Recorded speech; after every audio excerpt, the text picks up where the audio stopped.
My teacher told me a story one time of a man who was walking with his son in the park. And they're walking together, and his son looked at a crow in a tree. And he said, "Baba, what's that?" It's like a 2-year-old kid. Baba said, "It's a crow." And he said, "Baba, what's that?" And he said, "It's a crow." "Oh, okay." "Baba, what's that?" "It's a crow." "Oh, a crow. What's that?" "It's a crow." It went on for 10 minutes. He asked him 30 times, he counted. Dad kept a score, and he put it in his little journal. "My son, today we were walking in the park, asked me about a crow 30 times. It was the cutest thing in the world." 30 years go by. The son is not 2, the son is 32. Father calls him, "Son, can I come over?" "Dad, it's not a good time right now." "Son, just bear with me. I just need like 10, 15 minutes. That's all I need. Just go for a drive. I need to talk to you about something." Whatever. You know what? Okay, fine." So he comes over, gets in the car. They go over, drive over to a park. "What's this about, Dad? Can you tell me quickly? I got things to do." "Just take a walk with me, son. It's okay." I'll take a walk. I see a crow in a tree. The dad says, "Son, what's that?" "Seriously, Father? It's a crow." "Oh, son, what's that?" "Is this a game? I have things to do, okay? It's a crow. You can't see? I just got you new glasses last month. Why is this happening to me? Dad, why are you so difficult? I don't understand what the problem is. Just tell me what you really want. I'm busy, okay?" The dad pulls out his journal. He says, "Son, this is something that happened 30 years ago. We were walking down this park. You saw a crow. And you asked me 30 times. And I gave you a smile every time. You couldn't handle twice. What are we giving our parents?" I'm not even bringing Allah into the picture. The fact that Allah mentioned Himself and then mentioned His parents is, you think about that. But what have they done for us and what have we done for them? What have we done for them? How many parents leave, like their children are in ICUs, and they stand there and hovering over this little glass box with a baby inside, 24 hours a day, 7 days a week, standing in a hospital, not even sitting down, standing in a hospital, like feeding off of like vending machines. And that same kid grows up and doesn't have the time to call. That same kid. You know? How many mothers almost died giving birth? Almost died giving birth.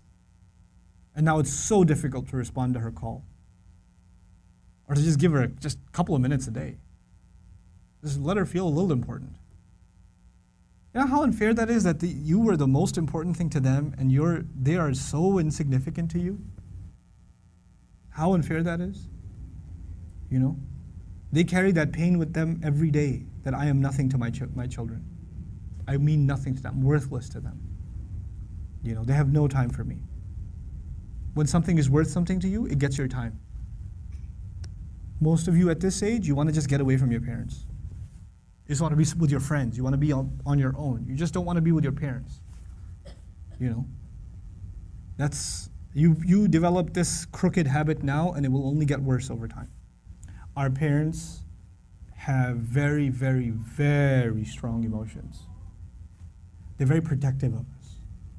For them, you won't know this until you become a parent. For them, it doesn't matter when you turn 60, you're still their baby. They still remember changing your diaper. They still remember feeding you milk. They still remember burping you and cleaning up after you peed in the back seat. They still remember that. You don't remember that, they remember that. My son won't remember that. I was like, I gotta go. Then all of a sudden he stops complaining. I'm like, oh, time to roll down the windows.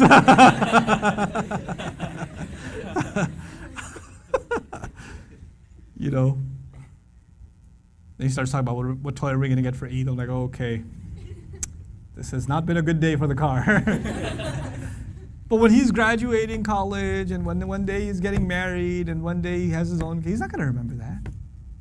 But guess who'll never forget? I'll never forget.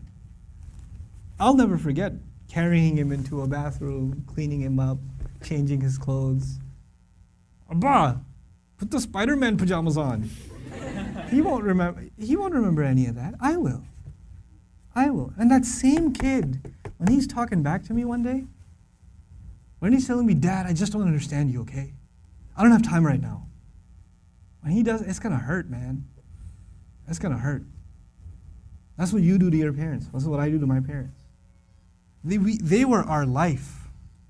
They gave up their life for us. Our parents gave up careers for us. Our parents gave up vacations for us. Our parents gave up friends for us. You know that? I know that now. I didn't know that then. They had their entire life planned until you came along.